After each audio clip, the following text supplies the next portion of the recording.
Nous sommes de retour à Alassac où nous allons plonger avec vous dans les coulisses de la vie d'un concepteur de jeux de société.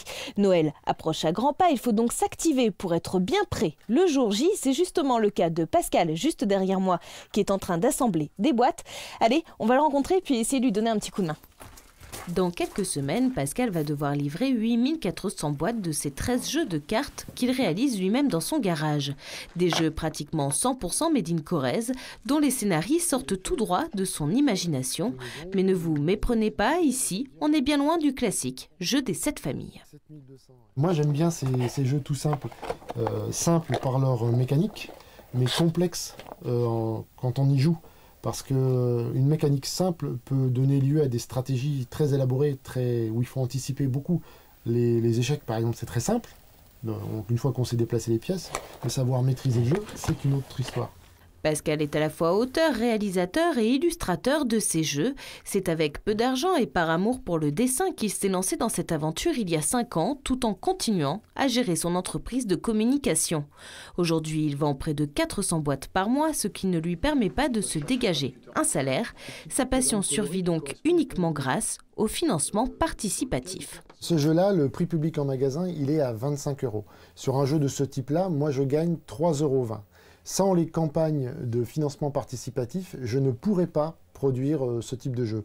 En Corrèze, Pascal n'est pas le seul à fabriquer des jeux de société. Nous allons maintenant rencontrer Florent à Ussel, qui lui aussi est en plein préparatif pour Noël. Allez, c'est parti. Donc on a chacun notre couleur de jetons. Ça, c'est ceux qui rapportent des points. Les blancs, c'est 1 point, les gris, c'est 2 points, et les noirs, c'est 3 points.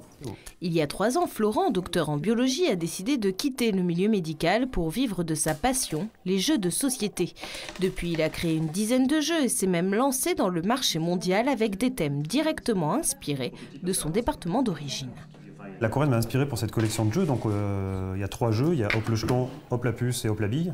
Puisque c'est des jeux, quand on met les boîtes côte à côte, on reproduit la cour de l'école du village de Chavroche, donc l'ancienne école en fait, où ma grand-mère était l'institut du village et où une bonne partie de ma famille habitait.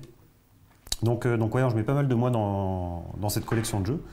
Au-delà de ses propres créations, Florent a décidé de relever un autre challenge, créer des jeux à partir de films. Une tâche difficile car il faut obligatoirement s'inspirer de l'univers du long métrage. Pour Il était une forêt, en effet, j'ai fait beaucoup de bibliographie, j'ai lu beaucoup de choses, j'ai rencontré Francis Allais, donc le botaniste du film, qui m'a beaucoup aiguillé. Et à partir de là, on extrait la moelle, on sabre beaucoup de choses, parce qu'on ne peut pas tout mettre dans un jeu. Actuellement, Florent travaille sur ce prototype, un jeu dédié à la suite du film La Marche de l'Empereur. Si vous souhaitez vous aussi découvrir le jeu L'Empereur, il vous faudra patienter jusqu'au 15 février prochain, date de sa sortie officielle. Sachez qu'en France, plus de 1000 jeux de société sortent tous les ans.